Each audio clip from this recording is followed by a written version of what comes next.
Hello, everyone. I'm Benjamin de la Peña. I am the CEO of the Shared Use Mobility Center. For our friends who may be visually impaired, let me describe myself. I'm a Asian man, middle-aged Asian man with brown skin and short black hair. I'm wearing dark rimmed glasses and I'm wearing a white shirt. Welcome back. I hope that you had time to do what you need to do, or if you visited our expo booth, I hope you were able to gain some important information. So welcome back to one of the two breakout panels this afternoon.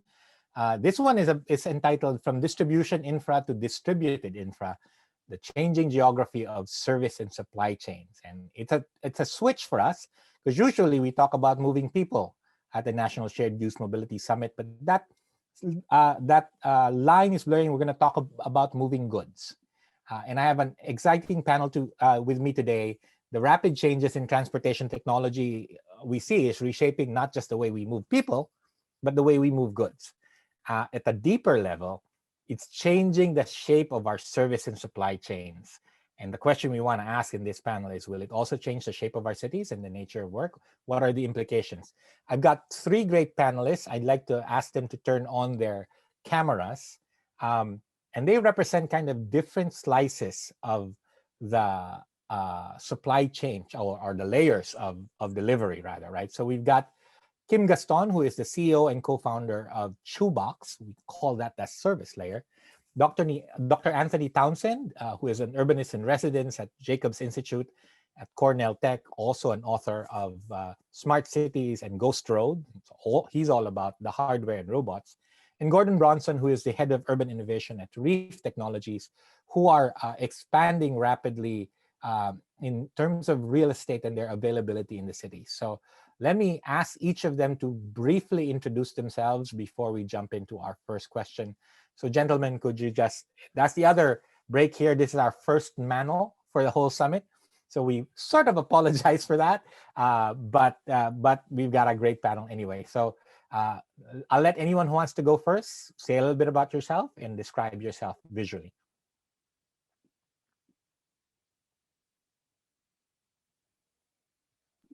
Okay, I guess I'll go first here. Kim Gaston, founder of Chewbox. I am a brown-skinned dude. Currently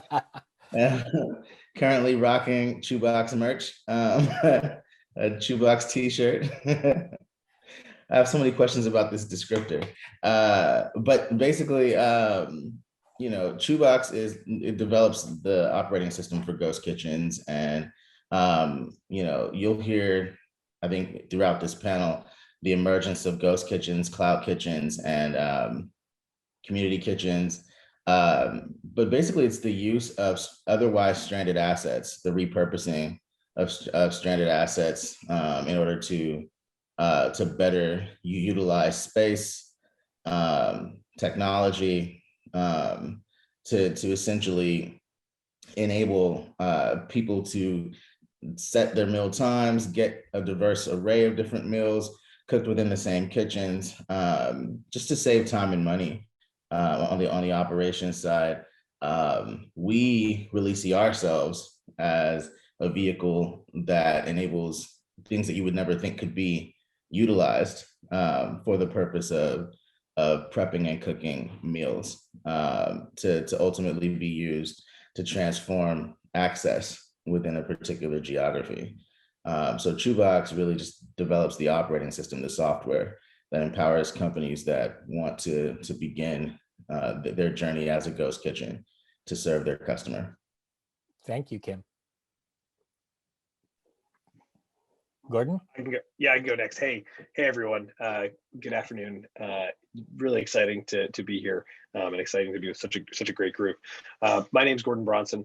I lead urban innovation and public affairs at REEF Technology. We're a Miami-based unicorn. Our mission is to connect the world to your block. And we basically transform urban spaces into what we think of as like 21st century infrastructure. So we operate about 5,000 parking locations across North America and Western Europe, and we transform sort of run-of-the-mill parking garages, parking lots into things like kitchens, or vertical farming, or drive up COVID testing, or mobility and logistics hubs, and work with all kinds of partners to work on top of our platform to deliver goods and services in people's neighborhoods, right where they live. So we're bringing those goods and services closer to our customers, and helping neighborhoods come to life that way. Excited to be here. Thank you, Gordon. Anthony?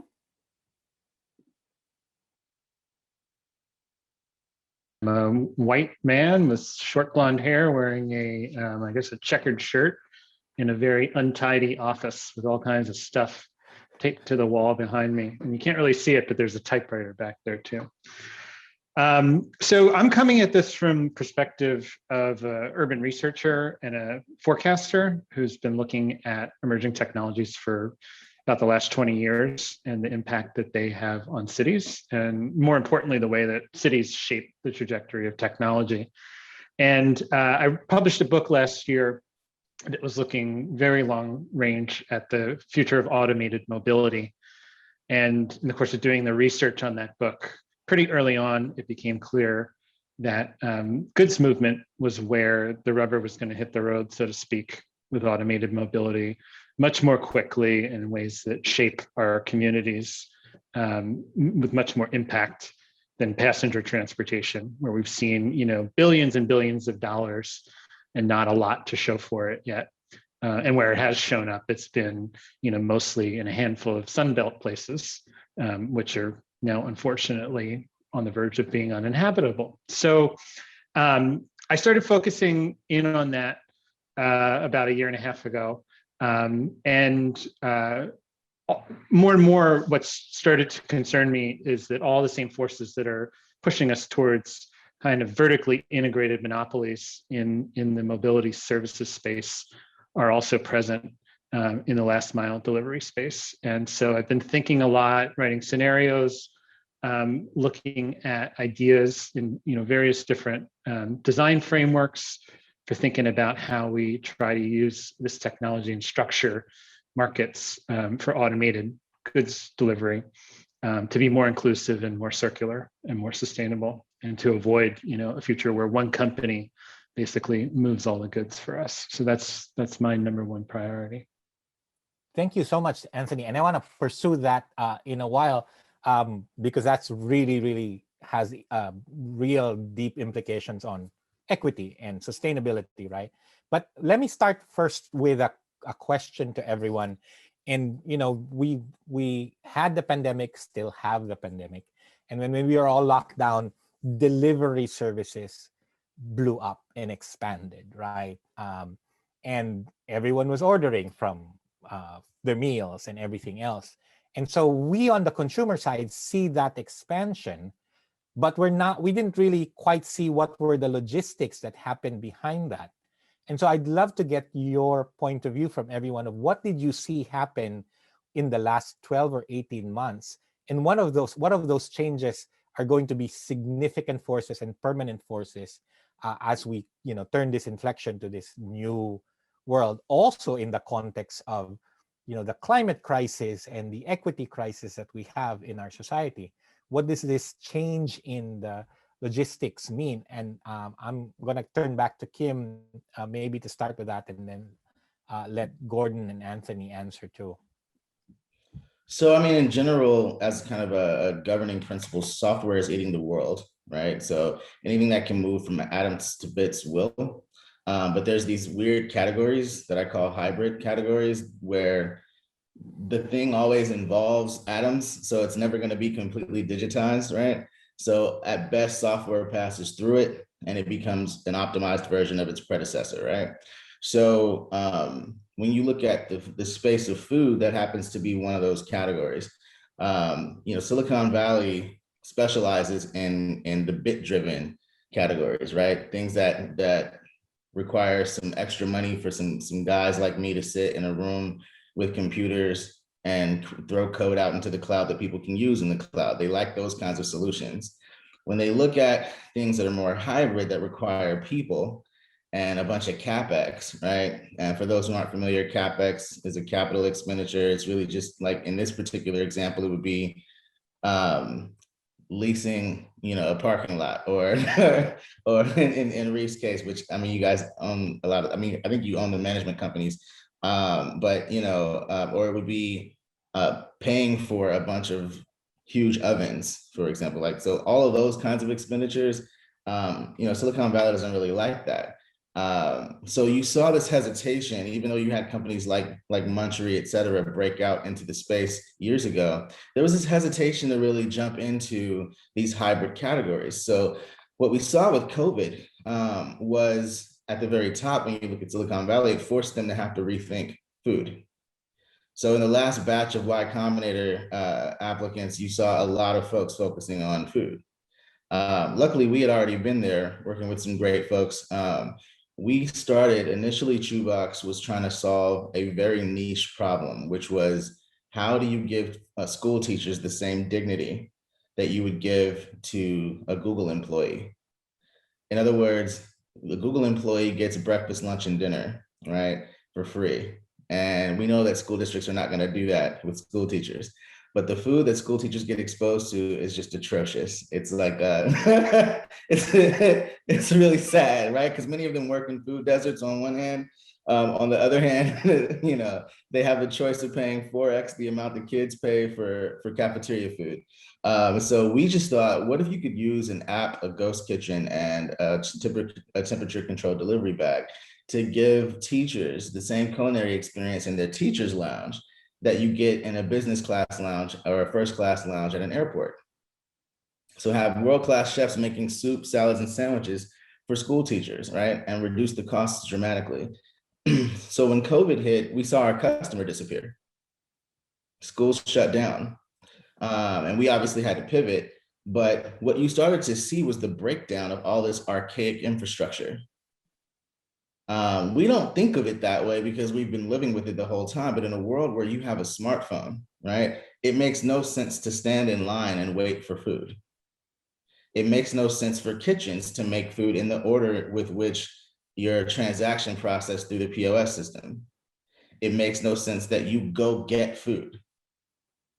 None of these things make any sense because you can actually send the same data you would give in person into a system that can push that meal to you where you are. And so what we saw with this was this mad dash. One of the things I love about my country is we solve problems. Unfortunately, we don't get to them typically until there's some massive breakdown, but we solve problems really quickly, right? So you saw this mad dash of entire ecosystems that normally, like I said in Silicon Valley, that would normally not look at this category because it's a hybrid. But then you saw the emergence of companies that had already been there, basically saying exactly. So like we knew this was a problem. We knew it needed to be addressed. I think REEF can attest to that because that was like a huge need. But we saw breakdown after breakdown after breakdown. School system. We went from asking schools, can we feed your teachers better meals, to school systems asking us, how do we get our food to our kids every day? And so we told them, well, reverse your school bus routes, right? So have the bus start at the school with the food and go to the bus routes. And we built an SMS version for low-income families to be able to line up in cohorts by appointment to receive meals instead of putting their kid on the bus. The food was getting off the bus to them. So we just saw this mad dash to recreate our food infrastructure. And I think that's a good beginning for our conversation, is that it has to be distributed at this point. And I don't think we'll ever turn back, because I don't think that even once COVID subsides a bit, I don't think that we're going to be going back to 9 to 5 in a building, 100% of employees all the time. I think we're going to have a distributed workforce. So lunch has to change, breakfast and dinner have to change. And that's what we saw was the beginning of a rapid change in this vertical. And I think it's here to stay. I think that you have a lot of billion-dollar investors and interests that are looking at how to reshape this, because ghost kitchens are going to be a multi-trillion-dollar market in the next few years. Thank you. Gordon, you guys seem to be positioned, and you were thinking about that even before COVID hit, but what has it accelerated, or has it what were the problems that you needed to solve, as Kim was saying, and apart from ghost kitchens, what else are we going to see? Yeah. Yeah, and Kim did such a wonderful job of setting up so many of the things that I would normally talk about anyways, and I love his answers to these. I realized also, I apologize, I failed to introduce myself for our visually impaired viewers. I'm a white dude. I have the hair of like a typical teenage Jewish boy, although it's receding, and I'm wearing like a army green shirt. So I think there's a couple ways to sort of start this off. I think where our journey began was a recognition that, like, if you look at the history of cities, the last like 75 years of urban growth have been really focused on this idea that like the automobile should be the center of our daily lives. And that like you're going to get in a car, you're going to drive downtown, your car's going to sit in a jewel box for 10 to 12 hours while you work at your office. You're going to get back in your car and you're going to go drive and go get what you need for groceries or go get what you need from, you know, your local big box retailer, and then drive home. And it's sort of built in this idea that like we're going to live these spoken wheel lives. And when you think about it, like, this is a couple hours out of your day that you're spending commuting or running around and getting goods and services that really doesn't make all that much sense. Then, you know, you think about the shift in behavior to sort of the beginnings of the on-demand economy or the deliver at home economy, where, you know, we're going out to, you know, any number of sort of the big companies like Amazon or Walmart and asking these things to be delivered to us. But at the end of the day, the infrastructure is kind of the same, right? The difference is either I'm getting in my car and driving to it, or somebody else is, and then, you know, dropping it off at my home. And I think, you know, where REEF really sort of found its toehold and said, this is where we want to make a stand, was in this idea that if you could create outposts throughout urban environments or even suburban environments where you could deliver goods and services or have access to goods and services in a more proximate way to where people live and work, then you could actually improve the quality of people's lives and make it easier for them to gain access to these things without having to spend so much time running around looking for them.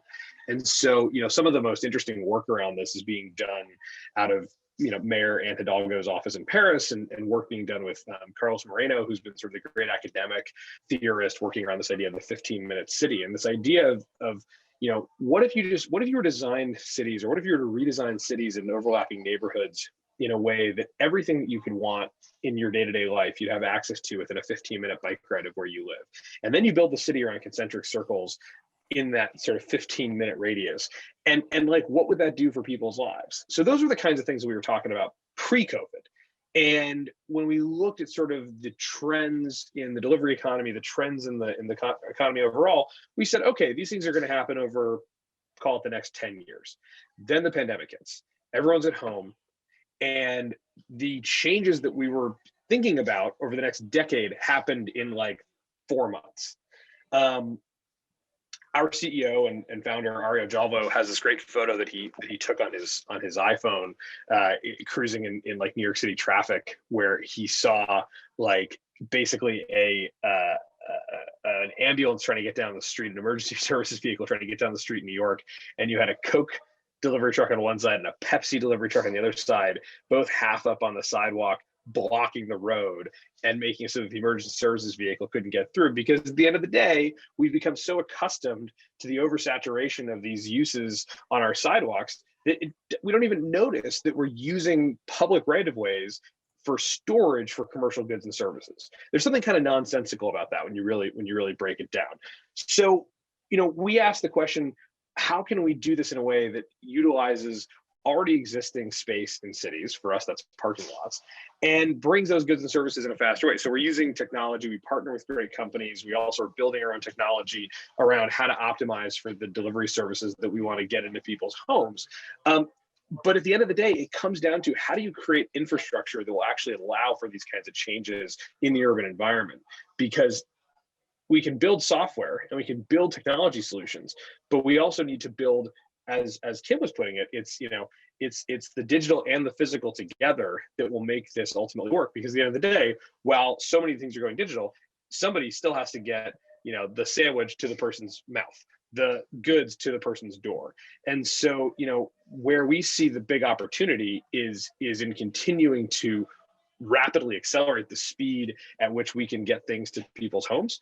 And I think that the companies that are gonna emerge out of this are gonna be the ones that, you know, bridge digital, physical, and also policy solutions to work across different sectors of the economy, public and private, to be able to do things that government can't right now, but need to be able to deliver those services to people's homes.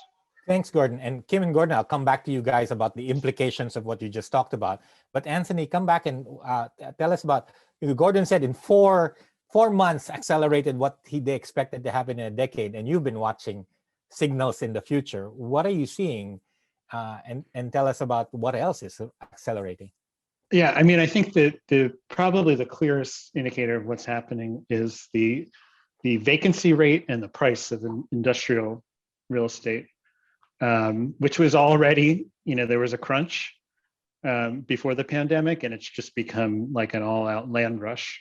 Cities like London, there is no vacant industrial land anywhere. So if you want to build a distribution center in central London, you have to figure out a way to put housing on top of it, what they call in the UK sheds with beds, because no one will let you just build a warehouse in central London. You have to create, housing. And that's something I think is coming here as well, too. You asked like, what were some of the big changes that went on behind the scenes during the pandemic with delivery? I think one of the things that we're starting to find out is just how close Amazon came to shutting down. There were a couple of weeks, and there's been some sort of exposés that have come out about, the big sort facility in Staten Island in New York City, that they really were on kind of like a skeleton crew for a couple of weeks there. And that was one of the reasons we saw those big delivery slowdowns in some of the areas where, COVID caught them off guard.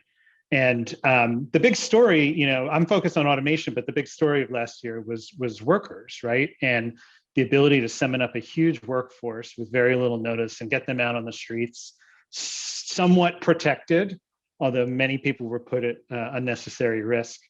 And human labor solved that problem. That's never going to happen again. I think these companies learned that that's an incredible risk for them, particularly Amazon, which is already heavy in automation, and they will make sure that they're never exposed to that kind of risk again. I think that's going to have all kinds of implications for consumers and workers, and regulators have to stay on top of it. So that's the scary stuff, but I think there's a couple good things that happen. One is that we cracked open the door to rethinking how we use our streets. And I'm sure, a lot of the panels here have covered that. My colleague Rohit Agarwala at the Urban Tech Hub issued a report last month that was essentially an urban tech agenda for the next mayor of New York City, who now looks likely to be Eric Adams. And one of the proposals was to expand and reimagine the city's bike lane system as a new mobility system. So twice as wide, many more lane miles, and open it up to potentially electric powered vehicles as well, including delivery vehicles. And I think all the new uses that we saw of streets during the pandemic allowed people to have that conversation. We're now, getting past thinking only about pushing cars through, now thinking about other ways of using it. And then the other thing is that there's a lot of evidence that delivering things to people's homes is less carbon intensive than them going out in their own vehicles to shop for them. And I think that's really counterintuitive, because I think about delivery as like kind of increased consumption, but you're doing it in bigger, potentially cleaner vehicles. As the delivery density increases, those vehicles are usually just sitting at a curb, and most of the deliveries are being made on foot. And then there's some interesting things with drones too, that can be very, very carbon efficient. And so opening that door to a less carbon intensive last mile is really, really exciting. And I think will require like a little bit of kind of a cognitive leap for us to see the opportunity there, but it's pretty thrilling. Thanks, Anthony. That's really amazing to hear, because we are all panicking about, it's 5 Amazon trucks going down your street, along with the UPS and the FedEx truck, right? And then they're all delivering, and we're consuming more. But I go back to Kim and Gordon and the implications of what you just said. Kim, and we've had this conversation, right? What does it ghost kitchens, what does it mean for Main Street and downtowns if I don't need to go to a restaurant? And what does that mean for that workforce who's already been battered by the pandemic, right? And then Gordon, to you too, right? Of because you're kind of layered together. Of you guys have the real estate and they have the apps and the services and the ghost kitchens. And you talk about the 15-minute city, but will these parking lots that are hubs in our cities then just become mini distribution centers? And we know how they look like in off the highways. Is that going to be what's going to be taking over the next block? So, you know, and the question of 15-minute cities for whom? What about, going back to Kim, what about the people who need to work in these kitchens? Will they be 15 minutes away from what it is they work? So I'll throw that and let either of you answer that. Well, there's a lot that I can say, obviously, about this entire space. The difficulty, for the sake of this panel, is really just to take one drop of it and try and make sense for everyone. So I'm going to use an example. We're about to do a pilot. We have a ghost kitchen in Watts. We actually are trying very quickly to transition from, I can't say this publicly yet, but we have a Fortune 500 partner. A Fortune 500 company approached us, and they're the first Fortune 500 that's going to actually finance a ghost kitchen. And we basically control it and own it. And so, but that'll be the last kitchen we actually build. Like we are a pure software play. But we started in a ghost kitchen so we would know what software to build. And that ghost kitchen happens to be in Watts. And we're literally across the street from a housing project, Jordan Downs housing project in Watts, which is pretty proximal. It's about 17 blocks away from Martin Luther King Jr. Community Hospital. And one of the things we're about to pilot is using e-bikes to give people in the housing project access to the gig economy. People who don't have a driver's license, can't afford a car, are completely disenfranchised and cut out of the normal economic system we all take for granted.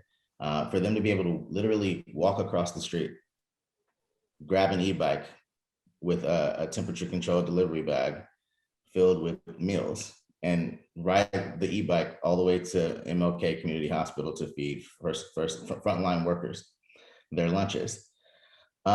What's my point? My point is that you know, as we talk about building these distributed systems, the means of production will actually be more proximal to the everyday worker. And so what happens as a result of that is you get these incredibly new opportunities, you know. So for someone who is on public assistance, who for whatever reason doesn't have a driver's license, and even if they did, couldn't afford a car, there are people whose licenses have been suspended, and that shouldn't be a sentence for you not to be able to make money, right? So to be able to come and grab an e-bike and go and deliver meals to frontline workers is an incredible kind of disruptive solution. And I think what we'll see are a lot more of those kinds of cases where these levels of innovation are able to transform families, the way that they're able to make money.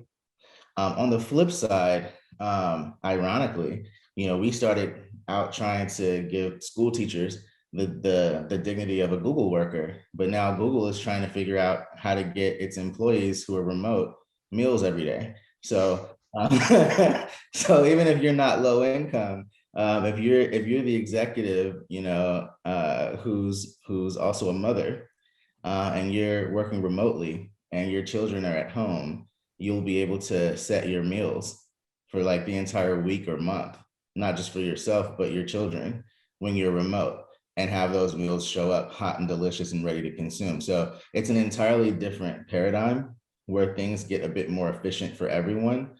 The other thing, though, that I think is really important, and this is where Chewbox, I think, is really unique, because we started trying to solve a problem for school teachers, we actually were never in the conversation of on demand. I think REEF is typically on demand. Most solutions, by the way, I have a lot of respect for REEF. I think that REEF is quietly killing this first wave of ghost kitchens. I think they've already won it, and I think hats off to them for that. I think the second wave is coming, and you know, we're kind of galvanizing all the different groups that we can for this second wave. But the first wave being, you know, fast food restaurants who want to be route their meals more proximally to their customers. I think REEF's in great position to do so. Kudos to you guys for that.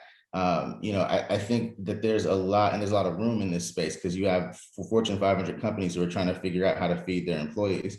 And they have massive commissaries that are underutilized right now. So our software can enable them to basically create their first to-go system within their existing corporate, you know, office. But the cool part about what we did was we were focused on solving a problem for school teachers. And before the pandemic, what you saw, which was really strange, was in a world of smartphones where you had meal delivery services that were ubiquitous, right?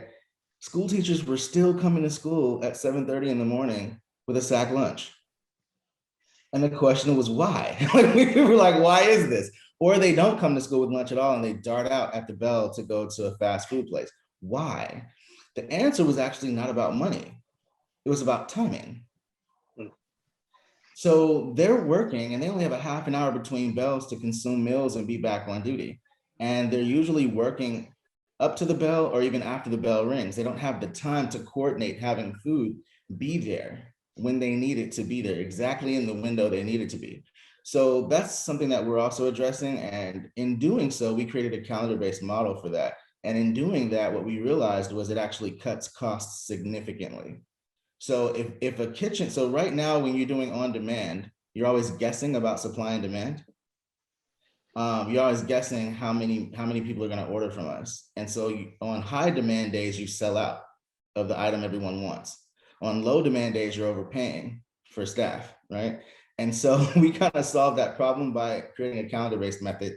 So everyone just tells us what they want and we charge them the day before delivery, right? So every day we know exactly what staff is taking what SKUs and turning them into what meals to take to what customer at what time. And it cuts a lot of costs. And what we're able to do with that is take a lot of these cost savings and give the customer the walk-in price for an item, while also creating a comparable meal that we can donate to a family in need. So we basically are grandfathering, we are pioneering this Tom Shoes model of food inside of the cost savings that are created with this distributed model. My point is that you'll see innovation all the way around, whether you're the person in the housing project who doesn't have the driver's license, who now gets to get access to the gig economy through an e-bike, whether you're the Google employee who's able to, you know, source meals for yourself and your children all week, or whether you're, you know, a family in need who's able to now get a free meal because of all the cost savings that are generated through entirely new models. So that's what you're going to see is innovation all the way around. And I think, you know, REEF is leading the way in this first wave. All right, thank you. Gordon, tell us about innovations in space. It sounded like you're treating it as a platform of different uses. And that sounds exciting and a little scary too. So tell us about what you guys are doing. Well, this week, when you say innovations in the space, I can tell you definitively our CEO is not going to space. Oh, okay. That I know of. You want to shoot up a parking lot? That could be something. No, listen. I mean, I think I'm grateful for what Kim said. I think it's. I mean, he's right. Like this space is incredibly hot right now. Everyone's trying to figure out sort of what the moving pieces are. I want to address one thing you asked about, which was, you know, what does this mean for urban? What does this mean for restaurants? What does this mean for restaurants and downtowns? What does this mean for commercial business districts?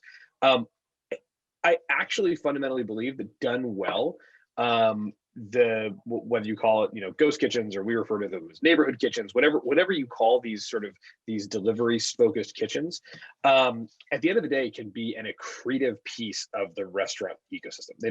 It doesn't have to be seen as an either or.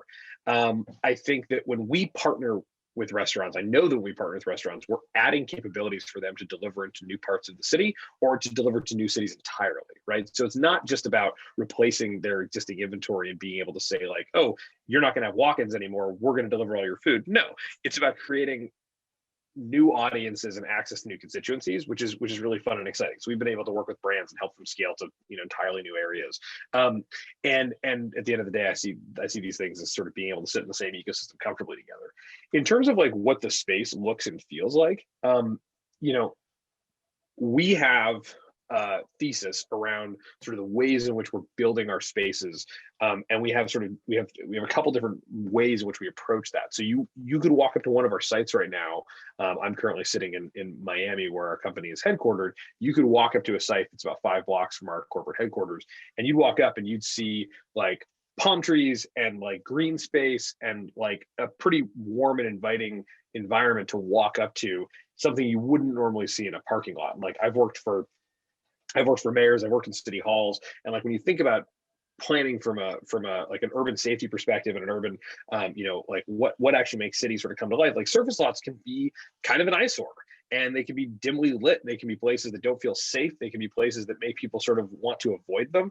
And I think that for us, like we can bring those spaces to life, and whether that's focused on something that's like delivery, where usually it's going to be sort of the delivery driver is sort of the customer that's interacting with the space physically the most, or as we're building out consumer facing experiences, we've actually got a product that we've been working on that we're going to be premiering a little later this year, that's going to be like actually bringing people onto the site and actually having something where we're inviting the neighborhood in, where it's going to be like pop-up restaurants and pop-up retail experiences and things that are going to feel temporary and exciting, and things that you want to catch. And so we'll be able to share a little more of that as we get closer to the end of the year, but at the end of the day, we want to turn these spaces into things that the neighborhoods are excited about and they're proud of. And you asked about the impact on people who work in restaurants. During the pandemic, when restaurants were shutting down, we were hiring chefs, and a lot of those chefs still work for us. And so we've been an engine for job creation and economic growth in a lot of these areas. And part of that has evolved into now. We've got work that we're doing with universities and workforce centers, and we're actually becoming like a job creation engine in the communities where we're operating. And one of the things that I love about this company is that we hire at every level of the economy. We hire from the folks that are like parking attendants and valets, to people who work in our kitchens, to people who work in our delivery business, all the way up to like technical technical leaders and people who are programming and designing software and hardware and all the different things. So we touch so many layers of the economy that it's a really interesting thing to be able to walk into into a city or into a mayor's office and say, hey, look, we want to build here, and we want to build for across your constituencies. Thank you, Gordon. I mean, Miami certainly has lots of parking spaces, and I think in Seattle it's like 500,000 square feet of parking spaces. Anthony, tell us, as we've got a few more minutes left, about 7, but tell us what we should be watching out for and be careful about as all of these shifts. And then I'll ask also both Gordon and Kim, how do we make sure this is all equitable? Because it's great to have neighborhood kitchens, it's great to have calendared versions so that you can predict your supply, but and great that people who couldn't get driver's licenses can now deliver, unless your mayor is de Blasio and won't let delivery people use e-bikes. But what should we watch out for that we're not either propagating or replicating the old inequities? Anthony, start us off on that. Yeah, I mean, I think this discussion in the last few minutes has really highlighted like a key tension, which is everything that these companies are doing is challenging about a half century's worth of thinking about how to revitalize downtowns and how economic development works, and the role that services and dining and entertainment play in that. And this is just the beginning. Ghost kitchens are going to give way to ghost everything else. And all businesses that provide services or do retailing are going to use transportation as an input, because it's cheaper and more flexible, and it allows them to innovate in the ways that we've seen here. I don't know how you turn a half century of thinking about how to revitalize downtowns and main streets on a dime, and I don't think it's going to happen. And we were already sort of headed down the tube because of these trends and how people shop, and there wasn't much of a creative response, I think, from planners and designers and architects, and certainly not economic development. And then the pandemic happened, and you walk around in Manhattan, and parts of Manhattan have retail vacancy in the 40s and 50%. I can't imagine what the rest of the country looks like. So I think that this is a huge challenge, and we're not going to have a lot of great ideas. And so allowing the kinds of experiments that Gordon talked about, using these ventures to try to recreate some communities of place, however temporary they may be, I think we need to hang on to that and find ways to encourage that, and spread it, because there's really not a lot of other solutions on the horizon right now. Kim or Gordon? I mean, Kim, you talked about employment, which is great, and proximity, but what if it's Amazon rates or whatever? Sorry, Amazon for saying that, but what if it's like that, and it's like, okay, I don't have to drive, but I'm not getting paid well either. I'm seeing startups pop up. I was just talking to a CEO yesterday about a partnership, and I was really impressed with what I'm seeing. I think there's going to be a distributed gig economy. And so I think people will find ways. One of the funniest things, and I'll try to be really brief with this response, but I'm from the hood, right? So like I grew up in a very low income, community, ended up going to Stanford when I was 16, and all that wonderful stuff. One of the funniest things about being me, I think, is that things that are very obvious to me because of the fact that I've walked between worlds and understand them very well, I notice things typically that aren't obvious to other people. So for example, the predecessor company that one of my co-founding advisors, Roy Choi, created was this thing called Local. We literally built Chewbox in Local's kitchen after it shut down. And I was explaining to him, because I'm from Watts, I was like, you weren't competing with McDonald's. You were competing with the enchilada lady. So like in the hood, they don't have, restaurants. So like they have what we would call a micro entrepreneur, someone who's hustling stuff out of their house, right? That's where the world's going. So technology is democratizing access to stranded assets such that you have this diverse configuration of entrepreneurs and opportunities, and that's where the world is going to the hood, not the other way around. And so for those who understand the hood, it's easy to figure out exactly like how to maneuver in this space. But essentially, what we're creating here, I think, is an incredibly rich ecosystem where everyone has a chance to contribute. Just because you went to jail doesn't mean that you're now cut out of the economy, for example. So I think that we're going to create a more egalitarian, although I guess if that's possible, this is going to sound like an oxymoron, but a more egalitarian meritocracy. And I think, so I'm pretty optimistic until we start talking about AI, but that's another panel for another day. But before we start talking about the ominous implications of AI, I think we're going to have a chance here to build a pretty good ecosystem. Thanks, Kim. Gordon, your notes, closing notes. I mean, I don't know how I top that. That was really well put. I would agree with what Kim said. I think the opportunity here to use the tools that have been created in the digital world to build pathways for entrepreneurs in every part of the economy to gain access to new customers, to gain access to new markets is huge. And we're just on the precipice of that. And where, bigger companies like McDonald's may go deep on their AI and build. Not every meal you want McDonald's. There are going to be people who are going to be going for all kinds of things. And when you're looking for that special experience, but maybe aren't going out of the house, being able to find online that, the enchilada lady, or being able to find, the best chicken wings, being able to find the best burritos, those kinds of experiences are incredibly powerful. And I think now we've begun to democratize access to that, and that's really exciting.